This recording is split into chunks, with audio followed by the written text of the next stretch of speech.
I didn't know Schofield was from Austin, Texas. Right. So that's one of the things I got excited about. I know I did. I've been trying to find like the scene here, and so this guy pops up on Golden Boy, and I'm seeing the lead up to this, and I'm like, okay, let me look into this guy. So apparently he was born in New Jersey, so he's got Jersey roots, in which nobody in Austin is from Austin. So right. So okay, I got a little excited going into this, and that got me a little invested to see what this kid can do. So yeah, it was a war. I get Sean Porter vibes from him. Yeah, he's gonna show up to fight. I mean, I don't know if he has enough skill to top a Shakur or a Tank. He's definitely likable.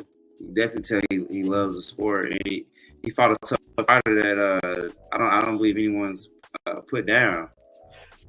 I can see why Golden Boy, why this would be a Golden Boy ticket. I don't know does he have a promoter per se, or I know it's kind of hard to tell because it's the zone Golden Boy, but I can see why an Oscar De La Hoya will get behind a kid like this because he's got that brown complexion. He got the S curl type thing going on up top, so I can see the marketability behind it. You know what I mean? Man, the kid's dad has like this perfect grill. Like I don't know, is it some veneers or what? Shannon Sharp, probably. So you say probably pretty much you say Oscar De La Hoya is an aesthetic merchant. Now that's why he gets. He looks for aesthetics in his fighters. Hey, that works for him. Ryan Garcia, it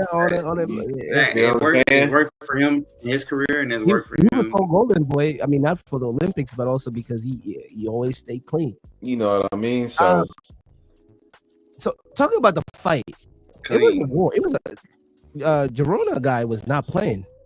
It was very tough fight. He got knocked down in the 11th round, I believe. 11. Yeah, it was kind of a shot to the back of the head, but a knockdown nonetheless. And so I was only able to catch the highlights of this because I'm here. Hey, I love it though. It was so much. He was outside. It was so much. But it was so much to watch over the weekend. You know what I mean? Yeah. So I was invested in the top rank. That was the easiest thing for me to get access to. So I was able to see the highlights of this. And you know what? What I will say is, where he lacks in skill, he does make up in the entertainment value. He's got a dad like Bill Haney. I mean, in the sense that he's a mouthpiece. I don't think he doesn't really need it, honestly, because the kid is a personality of his own.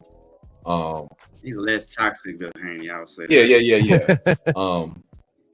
He's probably too big for his britches right now. He's probably barking up the wrong trees a little bit too early. But you got to strike while the iron is hot. There's that aspect of it. He's been calling out the big dogs. Yeah. He's been calling out. One of the big dogs actually responded during when he got knocked down, and the big dog said that, hey, that's the curse of calling my name out. Focus on what you got going on. What I will say is Shakur went on live with them. I don't know if y'all see that. So Shakur is another Jersey guy, right? They went on live, and Shakur was like, you got pillow hands, and they was like, who you calling? Anyway, I can see that being a good fight. Honestly, obviously Shakur is world class as far as skill goes. But a guy like Schofield, aka Kid Austin, will put himself in the. He puts himself in the way to fire. So it's like, right. That's why I said, give me Sean Porter vibes. He's gonna come. He's gonna be in your grill. He's gonna give us as the fans an entertaining boxing event. I think that's actually a good measuring stick because, we'll find out what kind of power Shakur actually has. We know we got a hand injury. Yes, another hand injury. Yeah, and not his first, if I can recall. You see what I'm saying? It's a good measuring stick. Yeah. So if you can't keep this guy off of you with your power, then you're in for a rough night. Even if you get a rough career, you might. Yeah. Rude awakening for real. Because it doesn't allow you to move up. But a guy like this, he's young, he's hungry. You know, I like him barking up those trees because you start to run out of fights. You know, some of these guys aren't going to fight you. Then you have to go find guys, these Mexican style fighters that have no problem with taking these type of fights. Yeah. And then you'll have some real problems on your hands. Yeah, and it's like, how many of those fights do you want to take before you face off with the big names, big money fights? Strike. So I listen. I get it, man. Strike while the iron's hot. I mean, you know, maybe he's only 22. Let's put that in perspective. He's only 22. Yeah. I think he's still developing. He's a fighter.